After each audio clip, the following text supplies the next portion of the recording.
Hey, Doug, welcome to the podcast, man. I am so excited to have you here. It's like having a rock star on my podcast, dude. I don't know about that. It's a great joy. I forget how many years it's been now since we've known each other, but it's just been such a joy to watch you grow and develop and make an impact on so many leaders' lives. And I'm one of them. You've every time we meet, I'm always challenged to grow and excited. So Oh, I can't man. wait for our conversation.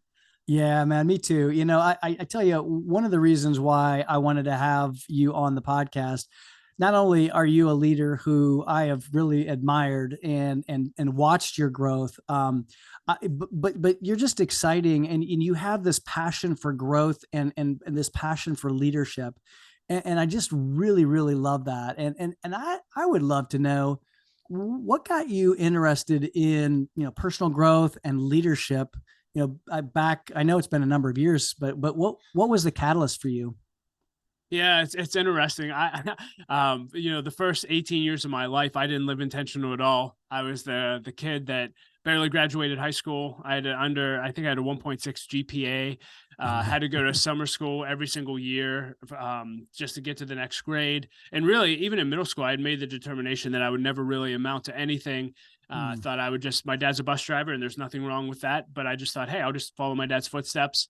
sure. And so fast forward my senior year of high school, my mom had a rare nerve disease in her legs. She ended up passing away. And, I won't share the whole story, but through that experience, Christ came into my life and really transformed my life. I met my wife and her family, and her family was totally different than the one I had grown up in. Her Mm, dad is the dean of admission at Carnegie Mellon. He was a leader. wow. And he really came around me, put his arm around me and said, Doug, you're a leader. You have potential. You're going to go to college. And it was really the first time in my life as a young man that anyone had spoken anything like that over me. Mm, And as a result of that relationship, started going to church with that family and started interning at the church under a man that I think we both know, Larry Betancourt. yep. And the leadership edge, it was so interesting. I didn't even know what an internship was. I really just started interning because I thought it would impress my wife at the time that I was interning at a church. It Yeah. didn't, side note. Um, Side note, it didn't. That's funny. but looking back, I remember Larry, as part of the internship, he would bring in different leaders like yourself from the community who were doing great things. And they would come and talk to us for 30 to 60 minutes. And he just said, hey, if anything that David said resonated with you, you should take him out to coffee and ask him to mentor you and come with questions. And he gave us this whole process. And Mm, as I started listening to different people talk, something just went off in me.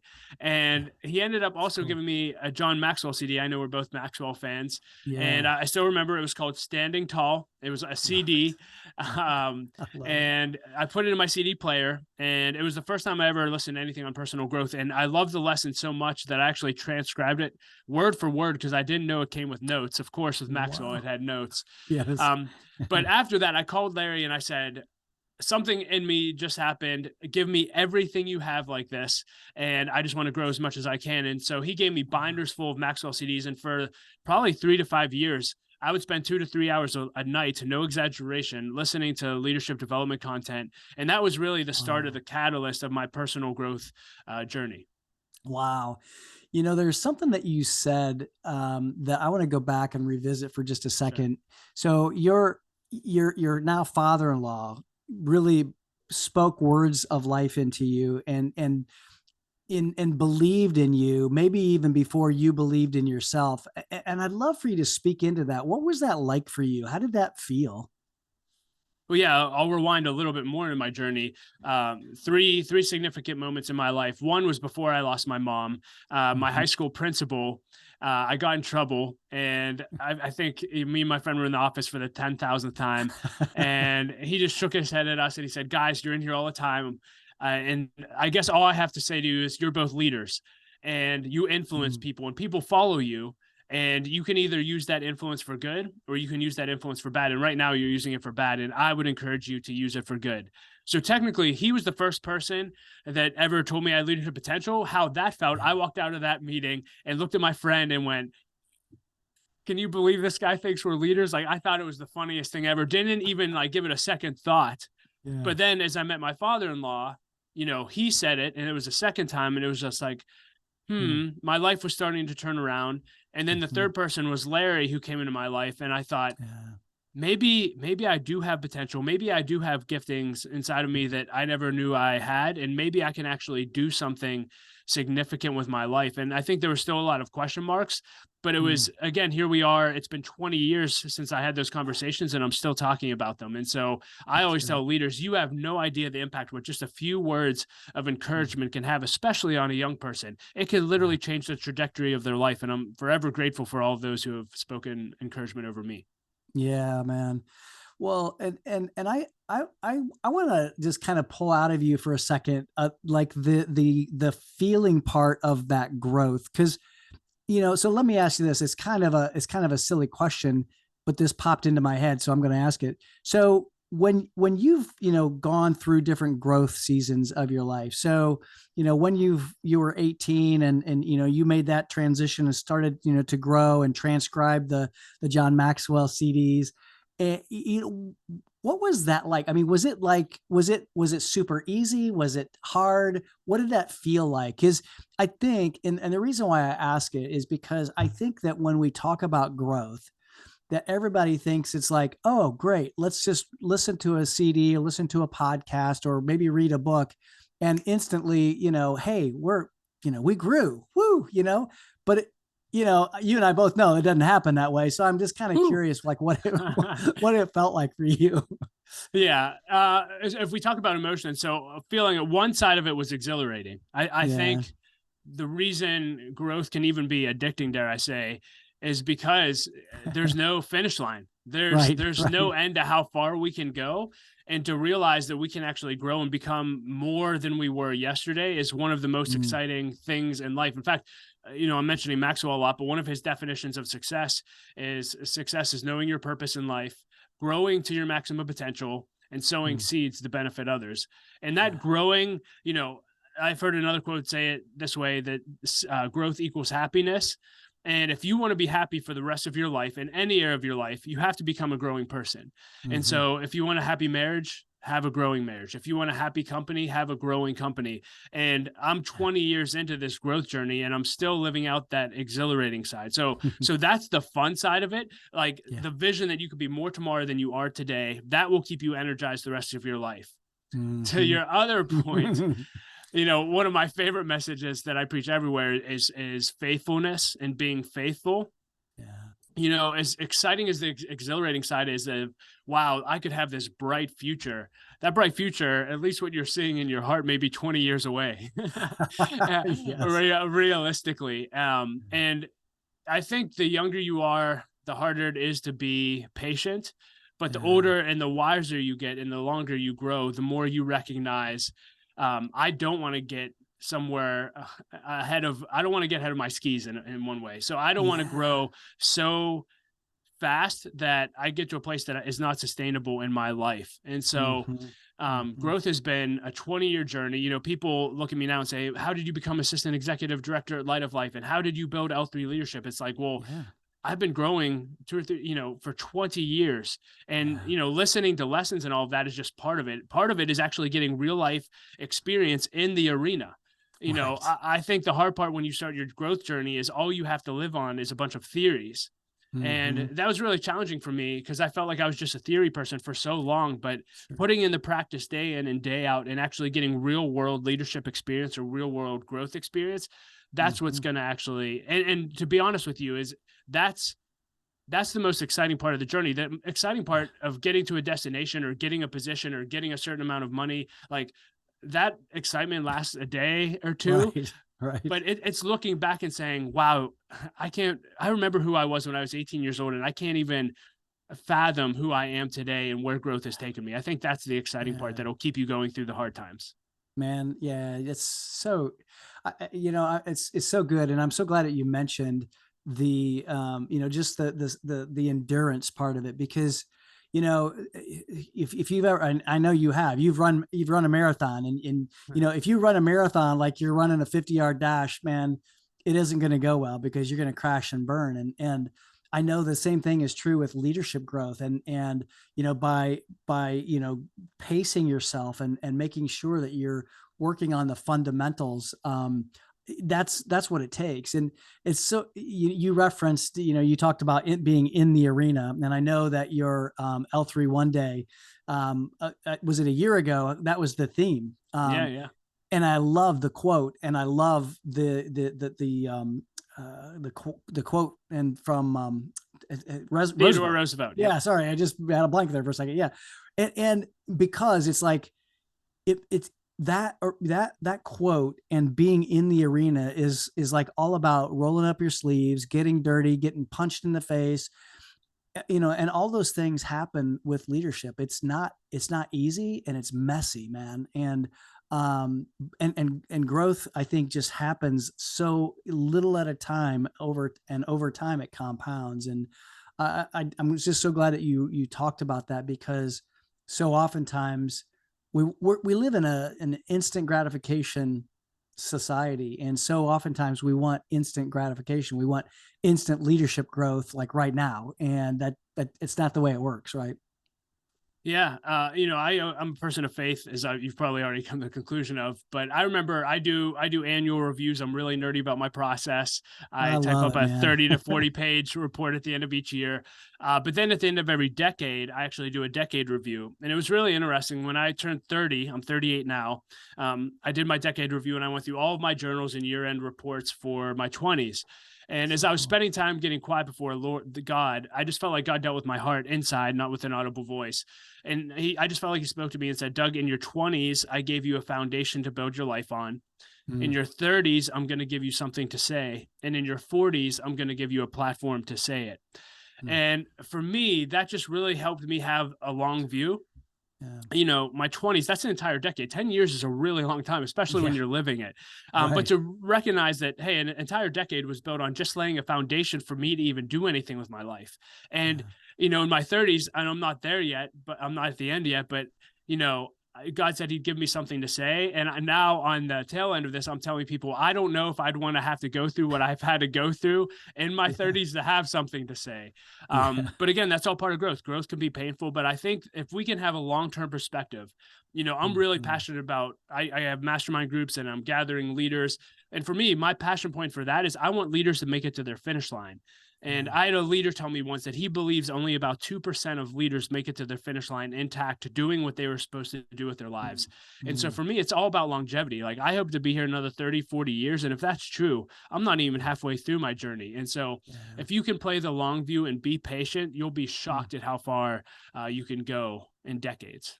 Yeah, boy, yes, so true.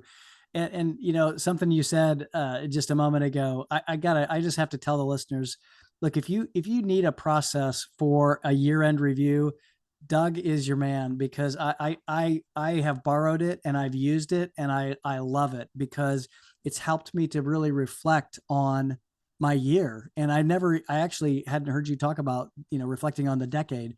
And I probably need to do that at the end of this Hey, year, right? Big let's go. decade. Come on. I would love Uh, to see your notes if you do that. Yeah, please share them with me. yeah, 60 lessons in 60 years, maybe, or something like that. I don't know. But I love the process that you've gone through to reflect, because, we'll stay on the theme of John Maxwell quotes, because he says that, experience isn't the best teacher, but evaluated experience is. And when we think about evaluating our experience, it's what it takes. And there's a lot of leaders that don't take the time to downshift and just be quiet and really reflect. And so I'm so inspired by you and by your process. And just want to say publicly thank you for sharing that. Oh, my pleasure. And again, I can send you a link for it in the show notes for your listeners if they want to. I've Awesome. done podcast lessons on it as well as some templates for you if you're interested in that. Yeah, yeah, absolutely. So I want to ask you a question about just, what's been most impactful for you, like in your leadership growth. You've mentioned podcasts, you've mentioned books, you've mentioned mentors. So of those things, or something else, like what has been most impactful for you in just your growth journey? Yeah, people aren't going to like this answer, but suffering has been a great teacher. And I Yeah, don't think anyone wants to hear that. And listen, on that's all good. the other things, I would say you need to be do something to grow every day. I'm huge on this. Be listening to podcasts, read books, mastermind groups, which again, I could talk about in a bit, but they've been probably the greatest source of growth. But when I talked about getting in the arena, you know, I can, and we can go into detail on any of these, but I can name 3 specific seasons in my leadership journey that were the hardest seasons that I ever went through, but looking back, they caused the most growth. And, you know, the first one was, I went from a leader, I mentioned Larry Betancourt before, where he's the greatest encourager on earth. So Doug, you can do anything. You're going to be the greatest leader. You know, so I felt like I could conquer the world. And then through a series of events, I ended up working for another leader in the next season of my life where it was the exact opposite. And I felt like anything that Larry had spoken good over me was no longer true. I felt like I had no future. I felt like it was all a facade. And I was passive aggressive. I didn't know how to address, you know, having a leader above me that I didn't agree with or wanted to have hard conversations with. And for 2 years, I don't want to say I hated my life. That wouldn't have been true. But as far as like a work being in the arena, I did not enjoy that season at all. And I ended up, I do believe it was God, but I ended up transitioning to another job. And funny enough, you know, they say sometimes that until you learn to pass the test, you have to keep taking it. Well, I got into a new season and I felt like I had the exact same leader in a different body over me. And I'm like, you've got to be kidding me. But through that horrible experience, I actually tried to get that leader fired at one point. And I won't go into the story, but that ended up blowing up in my face. And I ended up for the first time in my life having to have a hard conversation, and it changed everything for me. I would say prior to that hard conversation with my boss, I was passive aggressive, which I think a ton of people in organizations are. They never speak up. They don't know how to have conversations. So what do? They gossip. And I was the king of gossip. I loved when people came to me and complained about a leader, because I would just be like, well, I got more juice than you. And, you know, it just built, and it was creating such a toxic culture. And so from that point on, I basically determined I will no longer gossip. I'll never again be passive aggressive. If I have to have a hard conversation, I will have it.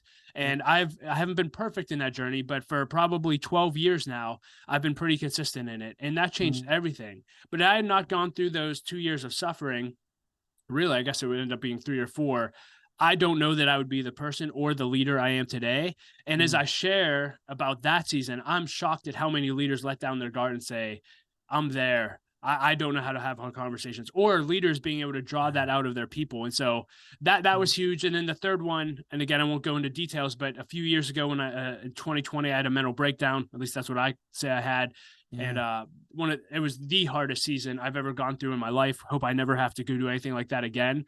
But again, who I came out as on the other side of that, you know, I wouldn't trade for millions of dollars. I'm just so grateful for the lessons learned. So I don't want to pour suffering on everyone listening to this, but I would just say that's why you need to be in the arena. Because let me say this, someone told me once, they said, Doug, let God be the architect of your growth. And here's what I know, and I don't mean to preach, but if God's the architect of our growth, God knows areas that we need to grow in that we aren't even aware of yet.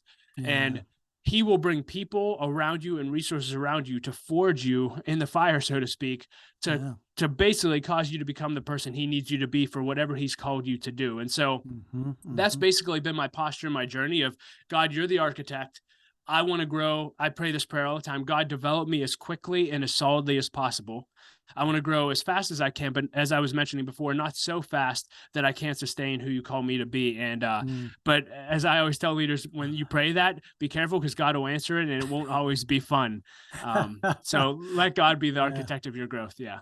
Wow, man. You know, I thank you for sharing that, because I think that too often we forget that we have to go through the fire in order to be molded, you know, and that those hard times are the times that we grow the most. I look back on my own personal journey, and I know it was the time actually when I moved here to Western Pennsylvania. You know, I was 40 years old. I had lived my entire life in the state of Indiana, and I picked up my 5 kids, and we, you know, sold the house that we had built in, you know, 5 acres, had beautiful place, moved over here, and started over again. And that process was a really painful process. I had lost my dad just prior to that, and so but as I look back on that time, would I want to go through it again? No, definitely not.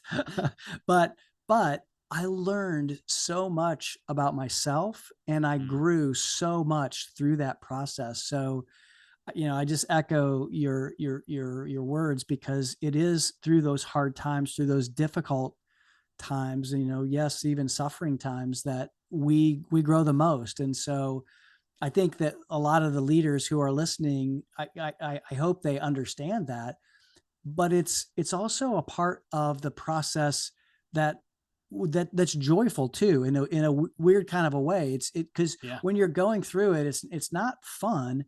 But I used to have this workout partner that used to have this phrase, and he'd say, it doesn't have to be fun to be fun.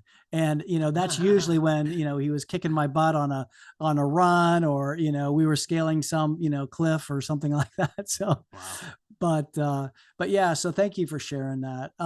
You mentioned a little while ago masterminds, and I know that L3 has masterminds and the group process. What has that meant for you, like being in a mastermind and growing through that mastermind process? What's that meant for you, and maybe share a little bit about like how you discovered that, and implement it in your life.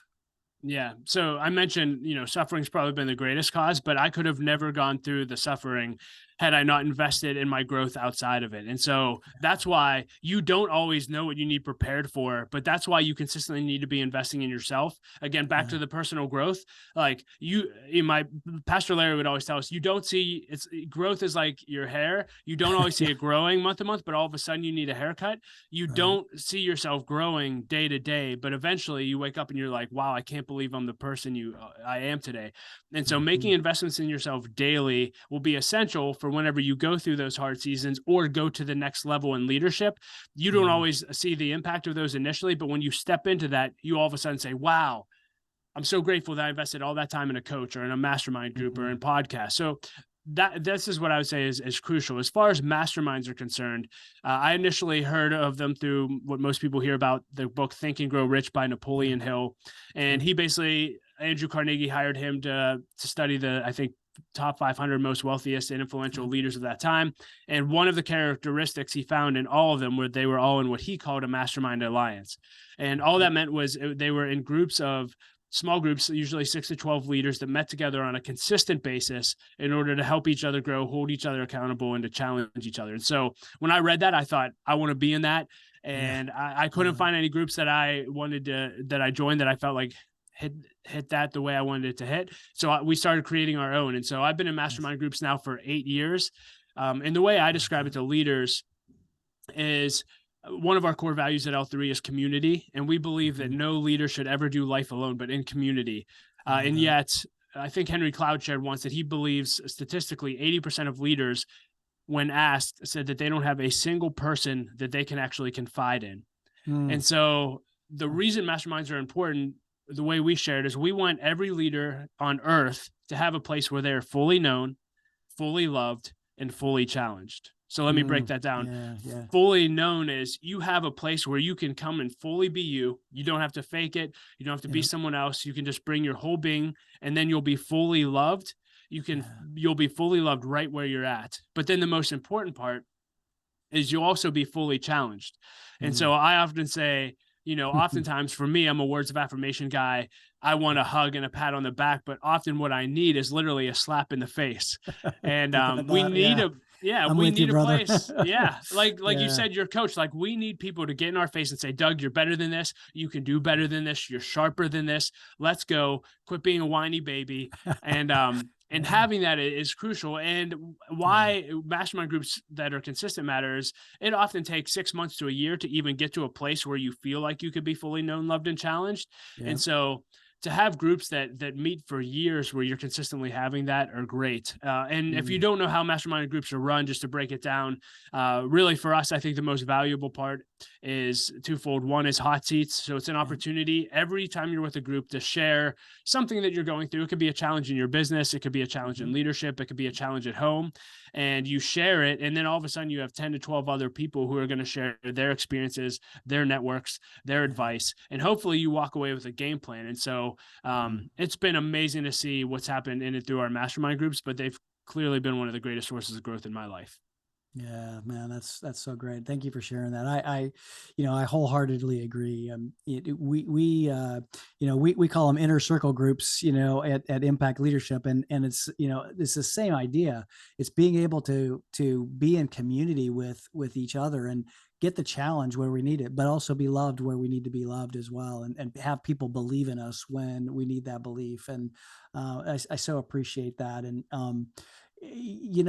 one of the things I wanted to ask you is, you talk to leaders in a number of different spaces, a number of different generations. You've got older leaders, you've got younger leaders, that you talk to.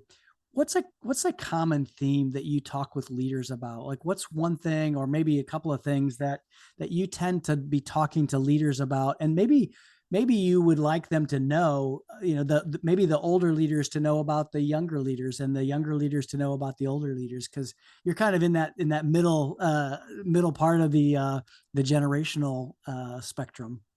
Yeah, as far as the gaps, what I found, and part of the reason we started L3 was I recognized, I mentioned those meetings that we had with Larry where he would ask us to ask people out to coffee from the community. Well, I started doing that. I did that for 10 years. And I was so grateful that I got to spend time with all these leaders who were at the end of their life or their end of their career, and they had all this experience that I could just soak up.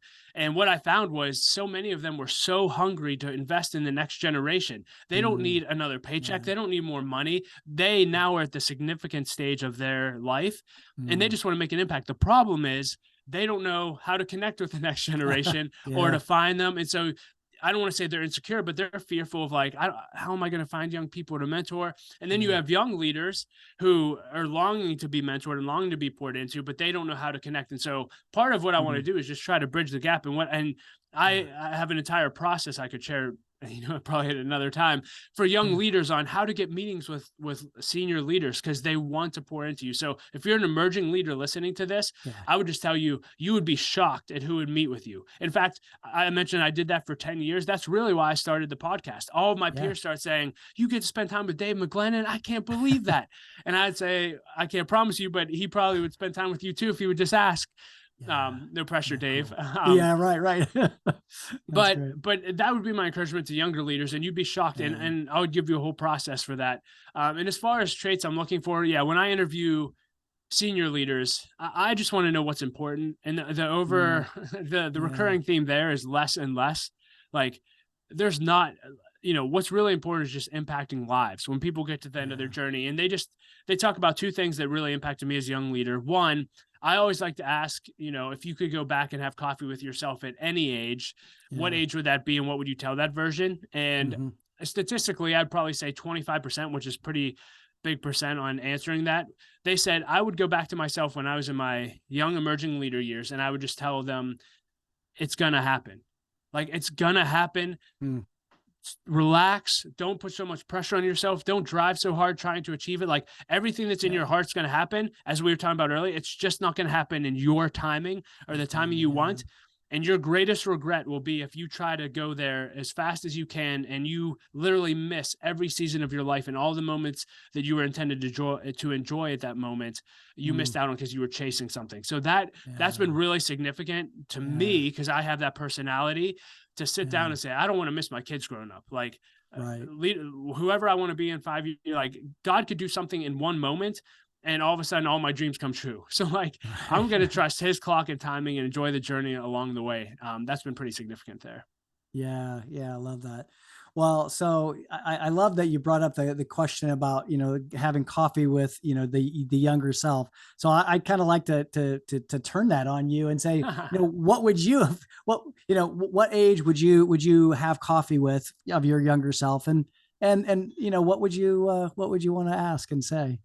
Yeah, two answers to this. One, the one that no one wants to hear, but because of the way my life turned out, I wouldn't change anything.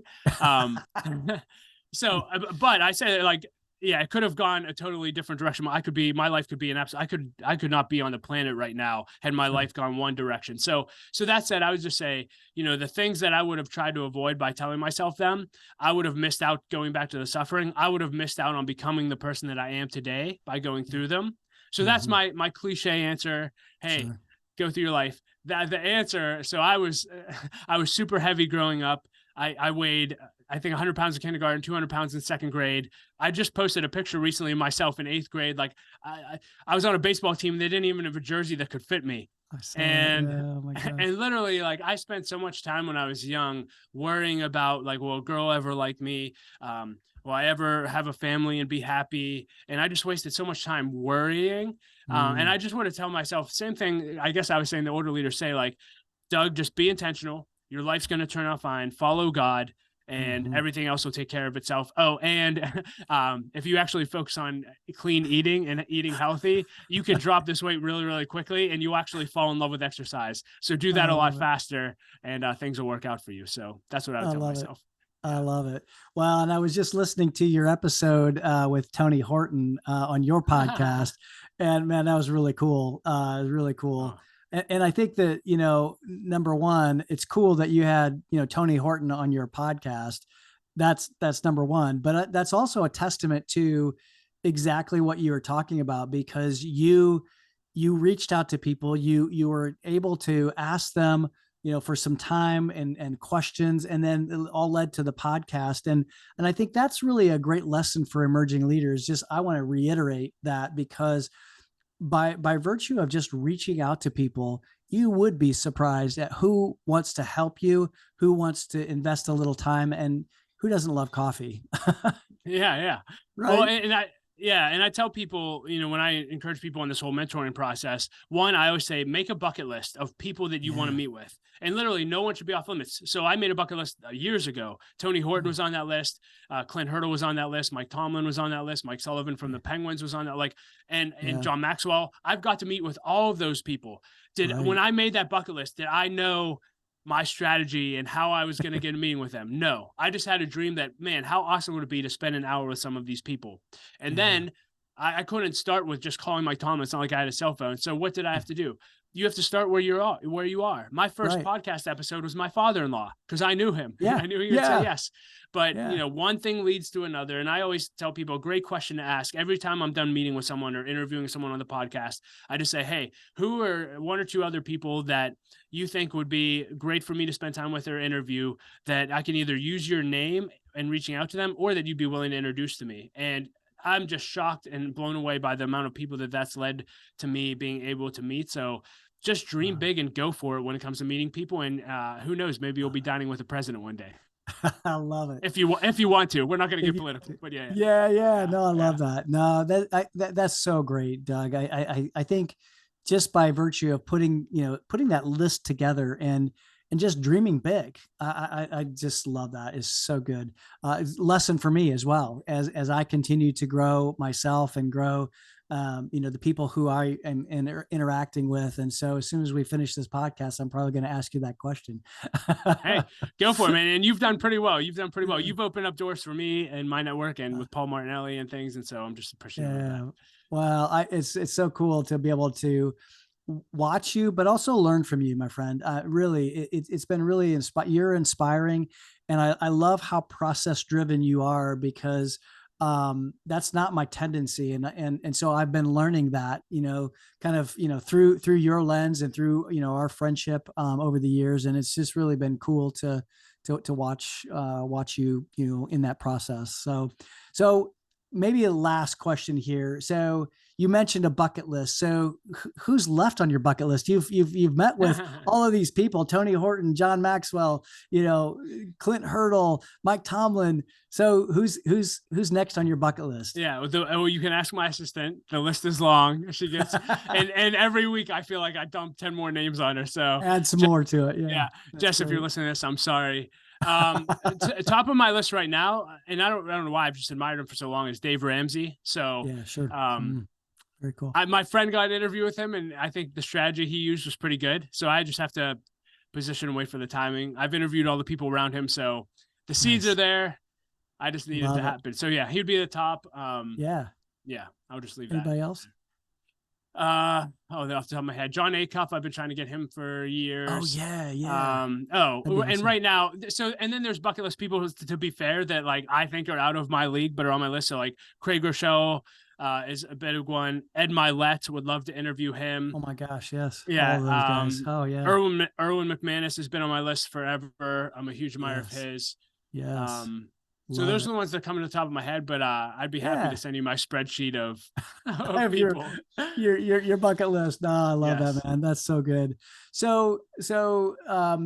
Speaking of bucket list, so first of all, you're a dad, you're a father, you're a husband.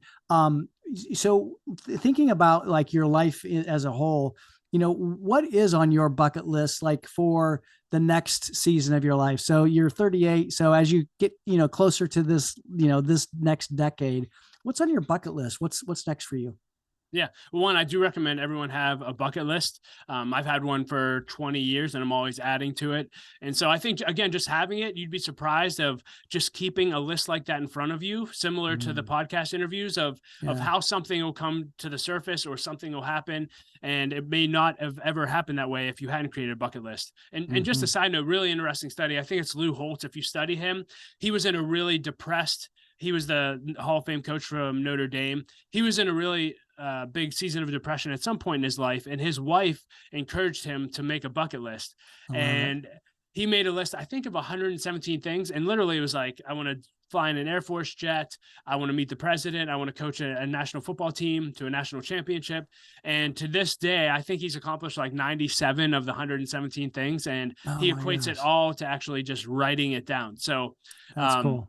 That's a little bit of background on why you should have one. As far as my bucket list, the most immediate in this season, with everything going on, is I've wanted to write a book for 22 years, basically since I read John Maxwell's book. I'm like, I want to do this one day. Yeah. And as we were just talking, I just finished my first draft, and we could talk about that whole process, which took a long time, but that happened. And so now I'm stepping into the publishing world and trying to figure out how to navigate that to get this book into the world. And my bucket list is to be a published author by 40. So I have about a year and a half to make that happen. Yeah. And that's really the next big thing. I think if I can launch that, that would be great. And then really a lot of my other bucket list, obviously all the travel and experiences. My wife and I are big tennis fans. I want to go to all the big major tournaments. We've gone to 2 of the 4. This is really nerdy. I have a 25-year timeline of all the different trips I want to take. And so I have that like kind of lined out. And so have an idea of where those will line up, but we'll see. But yeah, that's so great. That's publish so a great, book. Doug. Yeah, publish the book, man.